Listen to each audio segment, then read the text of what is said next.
todos los seres humanos tenemos una enfermedad mortal, una enfermedad humanamente incurable. Y ese es el problema más grande que todos enfrentamos. Y de eso es lo que quiero hablar yo en este video. Saludos con todos, queridos amigos y hermanos. Mi nombre es Hugo Vázquez, bienvenidos a mi canal de YouTube. Y quiero compartir con ustedes una pequeña reflexión acerca de este tema, el problema más grande que enfrentamos los seres humanos.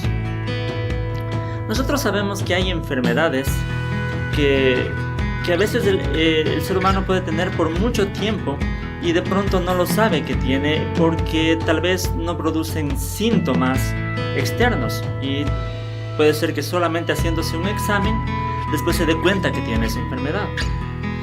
Asimismo hay enfermedades en cambio que inmediatamente sabemos que las tenemos porque producen síntomas que nos hacen sentir mal y entonces sabemos que estamos enfermos. Asimismo, en nuestra vida espiritual también nosotros tenemos a veces pecados que de pronto no sabemos nosotros, no somos conscientes que los tenemos, pero están ahí. Y también obviamente sabemos que hay pecados que sí son identificados, fácilmente nos damos cuenta que son cosas que estamos haciendo mal y sabemos y reconocemos que estamos haciendo mal. Pero en definitiva, todos los seres humanos, queramos aceptarlo o no queramos aceptarlo, todos somos pecadores. Y el pecado es una enfermedad mortal, es una enfermedad que nos va a causar la muerte, no solamente física, sino la muerte eterna, la muerte espiritual. Entonces, ¿qué tenemos que hacer? ¿Cuál es la solución para este problema? Vamos a leer un texto que está en el Evangelio de Juan, en el capítulo 8. Vamos a leer los versículos desde el 1 hasta el 11. Es una historia muy conocida de la cual vamos a desprender algunos principios muy importantes. Juan 8, del 1 al 11 dice: Pero Jesús se fue al monte de los olivos. Al amanecer se presentó de nuevo en el templo. Toda la gente se le acercó y él se sentó a enseñarles. Los maestros de la ley y los fariseos llevaron entonces a una mujer sorprendida en adulterio y poniéndola en medio del grupo le dijeron a Jesús: Maestro, esta mujer se le ha sorprendido en el acto mismo del adulterio. En la ley Moisés nos ordenó apedrear a tales mujeres. ¿Tú qué dices? Con esta pregunta le estaban tendiendo una trampa para tener de qué acusarlo. Pero Jesús se inclinó y con el dedo comenzó a escribir en el suelo. Y como ellos lo acosaban con preguntas, Jesús se incorporó y les dijo: Aquel de ustedes que esté libre de pecado, que tire la primera piedra. E inclinándose de nuevo, siguió escribiendo en el suelo. Al oír esto, se fueron retirando uno tras uno, comenzando por los más viejos hasta dejar a Jesús solo con la mujer, que aún seguía allí. Entonces él se incorporó y le preguntó: Mujer, ¿dónde están? ¿Ya nadie te condena? Nadie, Señor. Tampoco yo te condeno. Ahora vete y no vuelvas a pecar. Con esta historia, la Biblia nos muestra que el pecado es un problema de todos. Por un lado, en esta historia tenemos el pecado identificado, el pecado de esta mujer que fue sorprendida en el acto mismo del adulterio. Vemos que los maestros de la ley que le llevaron ante Jesús le acusaron públicamente y la condena para ese pecado, según el libro del Levítico, era la lapidación, es decir, tenían que apedrearle. Pensemos en un momento cómo se sentía esta mujer al ser expuesta públicamente, al saber que se enfrentaba con una condena que podía ser la muerte. El pecado en ella estuvo claramente identificado. Claramente ella sabía que fue pecadora porque le descubrieron en el acto mismo. Claramente todos se dieron cuenta que ella era pecadora. Y ella sabía que se enfrentaba a una condenación, a la muerte. Pensemos en nuestra vida también. ¿Cuáles pecados son aquellos que son fácilmente identificados? Que tal vez nosotros fácilmente nos damos cuenta que son cosas que hacemos mal. O que fácilmente la gente que nos rodea se da cuenta que son cosas que estamos haciendo mal. Y sabemos que si estamos haciendo mal hay un precio que toca pagar. Por un lado tenemos el pecado identificado. Por otro lado tenemos el pecado no identificado. Estos maestros de la ley, estos fariseos que fueron donde Jesús con la mujer que fue sorprendida en adulterio, ellos de alguna forma parece que se sentían orgullosos de que ellos sí guardaban la ley y la pecadora era la mujer. Tal vez ellos querían pretender delante de Jesús, delante del pueblo, que ellos no tenían ningún pecado. En nuestro tiempo también hay gente que piensa así: yo soy buena gente, hago buenas obras, ayudo a las personas, no tengo ningún pecado de que arrepentirme. Tal vez así mismo pensaban estos maestros de la ley, estos fariseos.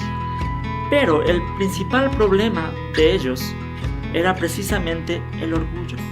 Precisamente el creerse que no tenían pecado ya era un pecado en sí, porque estaban siendo orgullosos, no reconocían también sus faltas.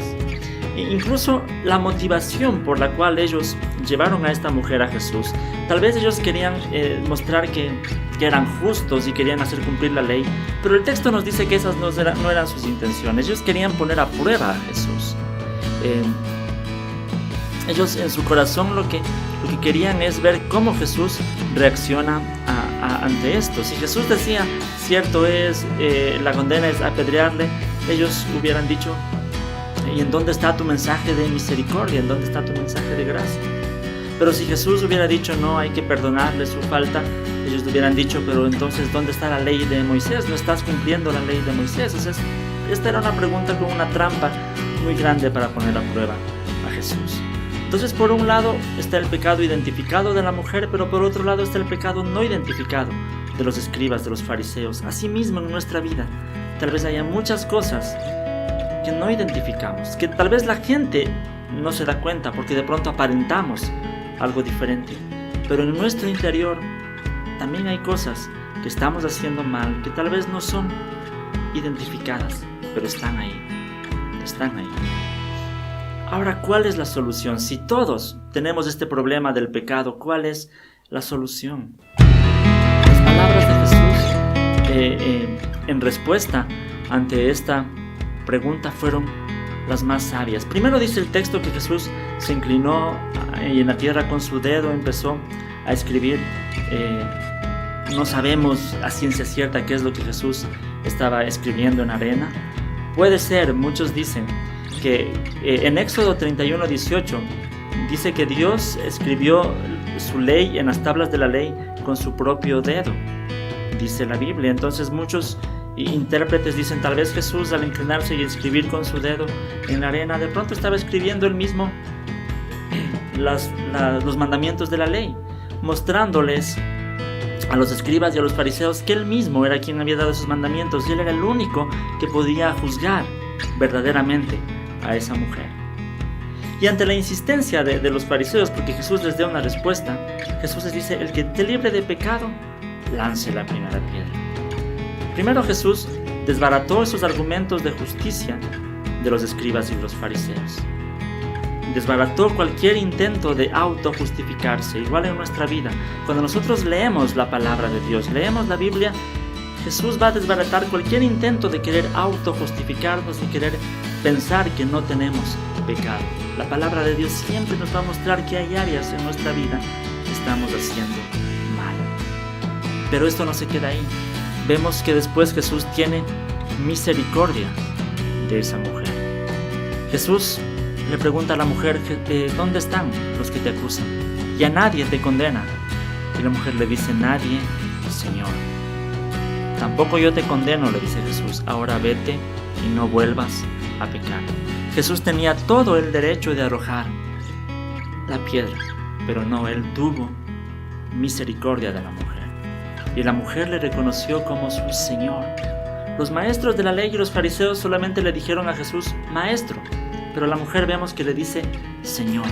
Estaba reconociendo como su propio Dios. Queridos hermanos, la única solución para este problema del pecado es la misericordia de Dios. Jesús murió en una cruz para pagar el precio de nuestros pecados, porque asimismo Él nos tuvo misericordia. Porque asimismo Él sabía que el castigo por nuestra condenación era la muerte también. Pero Dios tuvo misericordia, se hizo hombre en Jesús para pagar Él el precio de nuestros pecados, pagar Él en su muerte la condenación que nosotros merecíamos. Y de esa manera Él nos ha dado salvación y nos ha dado vida eterna. Pero esto tampoco se queda así. Jesús le dice a la mujer: ahora vete y no vuelvas a pecar. Había un desafío. Jesús le mostró su amor, le mostró su misericordia, pero ahora le dio un desafío. Le dijo: vete y no vuelvas a pecar. De igual manera, ese es el desafío en nuestra vida. Si hemos experimentado la misericordia de Dios, hemos experimentado la gracia de Dios, hemos recibido el perdón de nuestros pecados, hay un desafío muy grande, que es el de procurar vivir una vida de santidad, una vida que agrade a Dios. Y si alguna vez caemos, volver a reconocerlo, volver a apelar a la misericordia de Dios, volver a levantarnos y procurar caminar nuestra vida en obediencia a la palabra. Eso es lo que quería compartir con ustedes ahora en este video. Como siempre, les doy las gracias por estar pendientes de todos estos videos. Les pido como siempre que se suscriban a mi canal para poder seguir compartiendo más reflexiones de la palabra de Dios. Recuerden que si tienen comentarios, dudas, sugerencias de temas que puedo tratar en estos videos, pueden dejarlo aquí en la sección de comentarios. Pueden buscarme en mis redes sociales como Cibersaulo, en mi blog personal que es cibersaulo.net, donde podrán encontrar este y otros mensajes también en texto, también más recursos para la vida cristiana. Gracias por mirar este video, que el Señor les bendiga.